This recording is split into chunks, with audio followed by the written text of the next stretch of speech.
आज असं म्हणतायत की मुस्लिम आणि दलित मतदान जे आहे त्यामुळे मला फटका बसला असं स्वतः प्रकाश आंबेडकर देखील म्हणतात.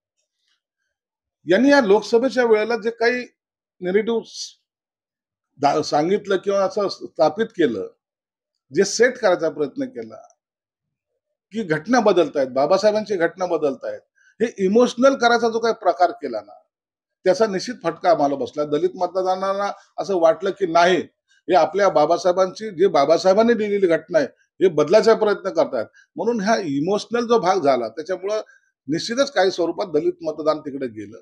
आणि मुस्लिमाला तर एवढं काही त्यांनी घाबरवलं होतं की आता तुम्ही जर मोदीला हटवलं नाही तर तुम्हाला पाकिस्तानात जावं लागणार आहे. आणि मोदी तुम्हाला माहिती डेंजर माणूस आहे, तो तुम्हाला कोणत्याही थराला नेऊन टाकेल, ही जी काही भीती दाखवली गेली होती. त्यामुळं मुस्लिम समाजातल्या काही लोकांनी जे काही फतवे काढले, त्याचा परिणाम म्हणून मुस्लिम मतदान हे काही अंशी महाविकास आघाडीकडे टर्न झालं होतं. परंतु हे जास्त दिवस चालत नाही. आता मतदान झाल्यानंतरच त्यांची बदललेली भाषा आता या मुस्लिम समाज असो, दलित समाज असो, यांच्या लक्षात आलेली आपली फसवणूक झाली. आता ती चूक ते पुन्हा विधानसभेला करणार नाही अशी अपेक्षा आहे. सुरुवातीला जरांगे पाटलांचा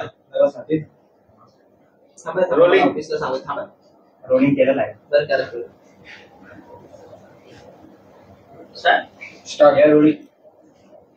शिरसाट साहेब कालच्या सभेमध्ये ब्रँडी आणि बरंच काही ऐकायला मिळालं. आपली पहिली प्रतिक्रिया. काल शिवसेनेचा 58वा वर्धापन दिन आम्ही साजरा केला, उबटा गटाच्या लोकांनी साजरा केला. खरं म्हणजे अपेक्षित हे होतं की ज्या शिवसेना प्रमुखांनी ही संघटना उभी केली आणि हे उभी करताना ज्या शिवसैनिकांचं योगदान त्याच्यामध्ये होतं, त्यांचा उल्लेख ह्या सर्व गोष्टीमध्ये व्हायला होता. कशी संघटना उभी राहिली, किती लोकांचा त्याग त्याच्या मागे आहे. आणि ज्यांनी काल भाषणं केली ते त्या टायमाला कुठे होते, हा खरं तर संशोधनाचा विषय आहे. परंतु त्या शिवसैनिकांच्या मनाला चांगलं तरी वाटलं असतं. होय, मी माझ्या आयुष्यातले काही दिवस तिथं टाकले किंवा काही वर्ष टाकले, त्याचं आज फलित मला मिळतंय. माझ्या नेत्यांच्या तोंडून माझा उल्लेख भले नावानिशी नसेल, परंतु लाखो शिवसैनिकांमधला मी एक शिवसैनिक, या पद्धतीचं ते भाषण हवं होतं. परंतु तरी काल तुम्ही पाहिलं, उबटा गटाच्या लोकांनी जी काही भाषणं केली, काय संदेश द्यायचा तो कळालं नाही.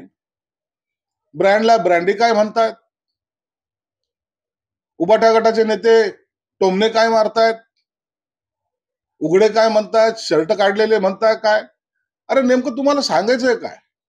आणि पुन्हा तोच विषय, आमचा बाप चोरला, आमच्या पक्षाचं नाव चोरलं, आमची निशाणी चोरली.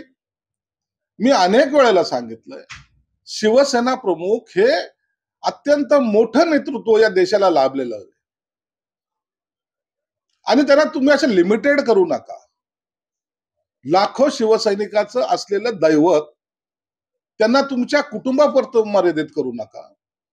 आज आम्ही सर्वजण जे काही आहोत, त्या शिवसेना प्रमुखांनी दिलेल्या लढ्याचं हे फलित आहे. त्यांच्यामुळे हे सगळ्या लोकांना मिळतंय. आणि जेव्हा हे सर्व लोक, इव्हन विरोधी पक्षातले सुद्धा अनेक नेते ज्या आदराने शिवसेना प्रमुखांचं नाव घेतात, त्यांना हे छोटं करायचं काम का करतात. म्हणून मी दरवेळेला सांगत असतो की अशा व्यक्तिमत्वाला कुटुंबापुरतं नवच कधीच करू नका. जर उद्या जर तुम्हाला सांगितलं, कोणी आव्हान जर दिलं तुम्हाला, होय आम्ही तुम्हाला आव्हान देतो, शिवाजी महाराजांचा पुतळा ठेवण्याचा तुमची लायकी नाही, ते कुणाचे तरी वडील होते. बाबासाहेबांचा फोटो ठेवता कामा नाही, तेही कुणाचे वडील होते. मग काय कराल? शिवाजी महाराजांच्या नावाने तुम्ही मतं मागता. बाबासाहेबांचं नाव आत्ताशी तुम्हाला आठवायला लागलं, आत्ता लोकसभेपासून, तेव्हा कुठं त्यांचा फोटो तुमच्याकडे यायला लागलाय. आणि म्हणून जर तुम्हाला त्या फोटोची आवश्यकता, त्या पुतळ्यांची आवश्यकता वाटत असेल, तर तुमचे वडील तुमचे कसे असू शकतात, ते तुमचे नाहीत. ते महाराष्ट्राचे, देशाचं मोठं असलेलं व्यक्तिमत्व आहे, त्याला तुम्ही खुज करताय. म्हणून ह्या ज्या गोष्टी त्यांनी दर वेळेला बोललं तर लोकांना त्याचा आलेला कंटाळा आहे. त्यांना वाटतं की नाही, मी आता एक दोन डायलॉग मारला, शिंदे मिंदे असं काही बोललं की लोक टाळ्या वाजवतात आणि माझ्या भाषणाला अत्यंत उत्तम प्रतिसाद देतात. असं नाही. तुम्हाला आता तुमची सगळी लाईन बदलावी लागते. आज तुम्हाला काँग्रेसच्या आणि राष्ट्रवादी शरद पवारांच्या चरणी लीन व्हावं लागतं. हे तुम्ही केलेलं पाप आता तुम्हाला फेडायची ही वेळ आलेली. कधी शिवसेना प्रमुख या कोणत्याही नेत्यांच्या दरवाज्यात गेलेले नव्हते. हे नेते शिवसेना प्रमुखाकडे यायचे पाय धरायला. आज तुम्ही त्यांचे पाय धरतात. हे संघटना पुढे नेताय तुम्ही. अशा पद्धतीने संघटना पुढे जाते आणि मग दुसऱ्याला नावं ठेवतायत. म्हणून काल आमचा जो मेळावा झाला खऱ्या शिवसेनेचा, असली शिवसेनेचा, त्याच्यामध्ये जर तुम्ही पाहिलं त्या डोम मध्ये सर्व शिवसैनिक होते, सर्व शिवसेनेचे कार्यकर्ते होते आणि सर्वांना वाटत होतं की आता खऱ्या अर्थानं शिवसेना प्रमुख यांच्या तावडीतून आपण जे काढलंय, आता खऱ्या अर्थानं शिवसेना प्रमुखाचे विचार हे शिवसेना पुढे घेऊन चाललेली. म्हणून काल हे जे काही भाषणबाजी झाल्या, या जे काही एकमेकाच्या विरोधात बोलायचं जे काही टोमणे मारचं जे काही हौस भागून घेतली, तिथपर्यंतच हा मेळावा लिमिटेड होता. आणि त्या मेळाव्याला जर तसं पाहिलं तर काहीही प्रतिसाद मिळालेला नाही. हे चित्र आपण सुद्धा पाहिलेलं आहे. पवारांचा वर्धापन दिन साजरा होतोय असं संजय राऊत म्हणतात. संजय राऊतच्या तोंडात निष्ठावंत हा शब्दच मुळात इतका भयानक आहे की त्याचा आणि निष्ठेचा काही नाही. खरं तर त्यांच्या तोंडात नेहमी असलेली विष्ठा त्यांनी निष्ठेच्या स्वरूपात व्यक्त केलेली, म्हणून त्याच्याकडे जास्त लक्ष देण्याचं काही कारण नाही. विधान परिषदेच्या 11 जागांच्या संदर्भात पुन्हा एकदा आहे ते कोर्टात जात आहे. कसं बघताय या सगळ्या संदर्भात, कारण की निकाल प्रलंबित आहे त्यामुळे निवडणूक होणार असते. हे बघा, यांना काय कोणतंही कारण जर असलं ना, काही कारण निघू द्या, आम्ही कोर्टात जाणार, आम्ही सुप्रीम कोर्टात जाणार, आम्ही असं करणार. अरे तुम्हाला थांबवतोय कोण? लोकसभेचे निकाल लागले, आम्ही कोर्टात जाणार. विधान परिषदचा विषय आला, आम्ही कोर्टात जाणार. पक्षाचा काही विषय आला, आम्ही कोर्टात जाणार. अरे जा ना. लोकशाहीमध्ये तुम्हाला दिलेला तो अधिकार आहे, त्या अधिकाराचा तुम्ही वापर करा ना. फक्त ते वल्गना का करतात? मग कोर्टात जाऊन कोर्टाचा जो निकाल येईल तो तुम्हालाही मान्य ना आम्हालाही मान्य. परंतु दरवेळेला त्या गोष्टी सगळं ठेवणं हा त्यांचा विषय आहे. काल त्यांनी नारायण राणेंच्या मतदारसंघात सुद्धा ईव्हीएम हॅक केल्याचा काहीतरी प्रकार म्हणले. ह्या अशा गोष्टीला लोक आता इतके कंटाळलेले आहेत ना. उद्या जर यांनी जर आज म्हणतायत की आम्ही आघाडी बरोबर आहोत, पण त्या आघाडीच्या नेत्यांनी जर यांची साथ सोडली ना, हे कुठले राहणार नाहीत, यांना कोणीही विचारणार नाही. हे तेवढं सत्य आहे. दुसरीकडे सुजय विखे पाटील म्हणतात की ईव्हीएम हॅकचा प्रकार झालेला आहे, कारण की सत्ताधारीकडूनच आता अशा पद्धतीने ईव्हीएमवर शंका उपस्थित केली. याचा बोध यांनी घेतला पाहिजे. सत्ताधारी जर असं म्हणत असेल तर याचा अर्थ यांनी घेतला पाहिजे की ईव्हीएम हॅक आहे कधी होत नसतं. जर सुजय विखे जरी पडलेला असेल तरी त्यांनी तो पराभव मान्य केलेला आहे. आणि म्हणून ह्या ईव्हीएमच्या बद्दलच्या ज्या काही शंका कुशंका होता या दूर होतात. आता लंकेची कॅपॅसिटी आहे की ईव्हीएम हॅक करायची, परंतु ह्या अशा गोष्टीला तुम्हाला चॅलेंज करायचा पर्याय उपलब्ध आहे. त्या ठिकाणी गेलं पाहिजे. ज्या कुणाला शंका असेल त्यांनी त्या कोर्टाच्या माध्यमातून याच्यावर आपला जो काही निकाल तुम्हाला अपेक्षित आहे, लागेल की नाही लागेल माहित नाही, परंतु प्रयत्न केला पाहिजे. कालच्या मेळाव्यामध्ये उद्धव ठाकरे असं देखील म्हटले की आपल्याला आपलं सरकार इंडिया आघाडीचं सरकार आणायचंच आहे, मध्यावधी जरी निवडणुका लागल्या त्यासाठी देखील तयार राहा, असं देखील ते म्हटले. अहो, यांचं सरकार आणायचं नाहीये. उभाटाचं सरकार येणार आहे का? सरकार काँग्रेसचं येणार आहे आणि यांना नाचायचंय त्यांच्या समोर, जल्लोष करायचा यांना. ज्या शिवसेना प्रमुखांनी काँग्रेस कधी नको असे म्हणत होते, आता हे त्यांच्यासाठी डान्स करतायत आजकाल. यांच्याकडे बँडवाल्याचं काम दिलेलं आहे. बँडवाला असतो ना, दुला कोई और, नाचतोय कोणी और, बजाव. तर हे बजावच्या भूमिकेत आहेत. म्हणून यांचे आता बजावच्या भूमिकेतच यांनी राहिलं पाहिजे. सत्ता दुसरे जण भोगणार आहेत. मला वाटतंय का काँग्रेसचं सरकार येईल? यांना वाटतंय ना, यांना काही वाटतं. केंद्रातलं सरकार पडेल, काँग्रेसचं सरकार येईल, मग यांना कुठेतरी त्यांच्या बाजूला मांडीला लावून बसता येईल. हे फक्त स्वप्नामध्येच आपलं सर्व काम करत असतात. रात्री पडलेलं स्वप्न सकाळी बोलणे आणि तिथे थांबणे, हाच त्यांचा अजेंडा आहे. शिरसाट साहेब, वर्धापन दिनामध्ये उद्धव ठाकरे असेही म्हणाले की तो शिवरायांचा पवित्र भगवा आहे, त्याच्यावरती तुम्ही धनुष्यबाण चिन्ह लावू नका, कारण काल सगळीकडे जर पाहिलं मशाल. नाही, मशाल पण लावू नका मशाली लावू नका आणि धनुष्यबाण चिन्हही लावू नका. मशालीचा प्रचार वेगळा करा आणि यांनी धनुष्यबाण लावलेला आहे. आम्हाला कोणत्या झेंड्यावर कोणतं चिन्ह टाकायचं न टाकायचं हा आमचा विषय आहे. तुम्ही जो काय तुमच्या कार्यकर्त्याला आदेश दिलेला आहे की भगवा वेगळा ठेवा आणि मशाल वेगळं ठेवा, तर कोणत्या ना कोणत्या कलरवर त्यांना त्यांचा मशालीचं चिन्ह हे छापावं लागणार आहे. मला वाटतं आजकाल अत्यंत जवळचा आणि आवडता कलर त्यांचा हिरवा आहे. हिरवा कलरवर ते मशालीचे चिन्ह छापावं असं कदाचित संदेश त्यांनी त्या शिवसैनिकाला दिला असावा. शिरसाट साहेब, काही दिवसात अधिवेशन होतंय, अधिवेशनाच्या पूर्वी मंत्रिमंडळ विस्तार होईल अशी काही चर्चा आहे का? आतापर्यंत मंत्रिमंडळ विस्ताराची काही चर्चा झालेली नाही. जर झालीच तर ती उद्या परवापर्यंत होण्याची शक्यता आहे. जर झालं तर मंत्रिमंडळाचा विस्तार अधिवेशनाच्या पूर्वी होईल, नसता त्याचा जो काही निर्णय ते मुख्यमंत्री साहेब घेतील. रामदास कदम असे काल म्हटले की आम्हाला 100 जागा द्याव्यात आणि 90 जागा निवडून आणेल. या वक्तव्याकडे कशा पद्धतीने पाहताय? कारण की त्यांचं असं म्हणणं होतं की लोकसभेला आपण उशिरा जागा डिक्लेअर केल्या, जर लवकर जागा डिक्लेअर केल्या असत्या तर आणखी आपल्या जागा जास्त निवडून आणल्या असत्या. हे बघा, लोकसभेला जागा जाहीर करण्यामध्ये आम्हाला विलंब झाला, त्याचा आम्हाला परिणाम निश्चित भोगावा लागला. काही जागा ज्या गेल्यात त्या आमच्या चुकीमुळे गेल्यात हे आम्ही मान्य करतो. परंतु काल रामदास कदमांनी जे काही स्टेटमेंट केलं की आम्हाला 100 जागा द्याव्यात, 90 जागा द्याव्यात, हे जे काही स्टेटमेंट केलेले हे नेत्यांचं असलेलं मत आहे आणि त्यांनी ते सीएम साहेबांसमोर मांडलं. परंतु त्याचा सर्वांचा विचार आज रामदास कदमांनी मांडलं, यापूर्वी राष्ट्रवादीच्या काही नेत्यांनी मांडलं होतं. परंतु या सर्व गोष्टीचा विचार हे शिवसेनेचे नेते एकनाथ शिंदे साहेब असतील, भाजपचे नेते देवेंद्र फडणवीस असतील, राष्ट्रवादीचे अजितदादा असतील, हे बसून त्यावर निर्णय घेणार आहे. हा त्यांच्या नेत्यांचा बैठकीमध्ये जो काही अंतिम निर्णय होईल तो सर्वांना मान्य करावा लागेल. म्हणून मागणी किती जरी केली तरी जागा किती वाटपामध्ये कुणाच्या शेअरिंग याच्यात येतात हे तिन्ही नेते ठरवतील. तुम्ही वारंवार म्हटलात की मुस्लिम मतांचा फायदा जो आहे तो उबाटा गटाला झाला.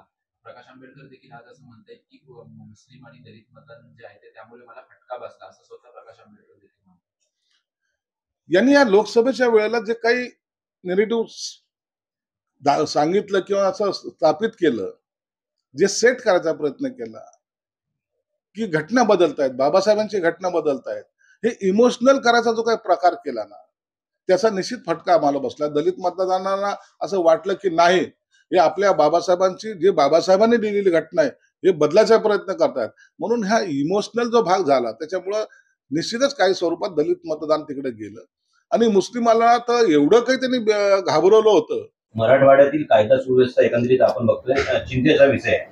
त्यातच पंकजा मुंडेंनी म्हटलंय की सरकारने या प्रकरणी गंभीरतेने बघावं किंवा लक्ष द्यावं असं मागणी केली आहे त्यांनी.